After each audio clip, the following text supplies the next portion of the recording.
Entreprendre à 0 francs CFA, est-ce possible? Beaucoup de jeunes s'interrogent, beaucoup de jeunes se demandent comment les anciens ont fait pour réussir. Est-ce que nous sommes allés à leur école suffisamment? Est-ce qu'ils nous ont laissé un savoir-faire que nous pouvons implémenter à notre niveau?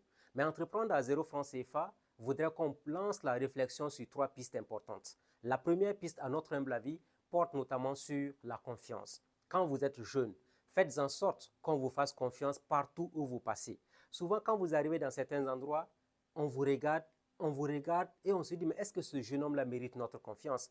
Mais quand quelqu'un arrive à vous faire confiance, il peut vous ouvrir pratiquement toutes les portes et toutes les opportunités vous sont offertes. Et en parlant justement d'opportunités dans l'entrepreneuriat à 0 francs CFA, imaginez quelqu'un qui veut faire le commerce.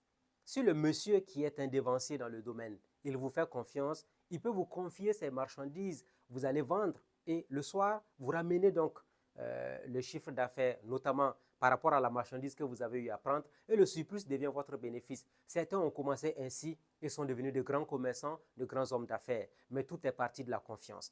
Souvent aussi, on peut s'adresser aux jeunes filles. Souvent, on peut être là, je suis une jeune fille, mais je n'ai pas de boulot, je n'ai pas d'argent, mais on peut aussi aller dans la dynamique de faire le tour de certaines concessions. Est-ce que vous avez des habits sales à laver? Ça peut être un travail de week-end. Vous lavez les habits. C'est une manière d'entreprendre à 0 francs CFA. La preuve, vous ne payez pas l'eau, vous ne payez pas le savon. Vous n'avez besoin que de la confiance de la famille d'accueil qui vous offre ces habits pour laver et on vous paye en contrepartie pour l'effort fourni.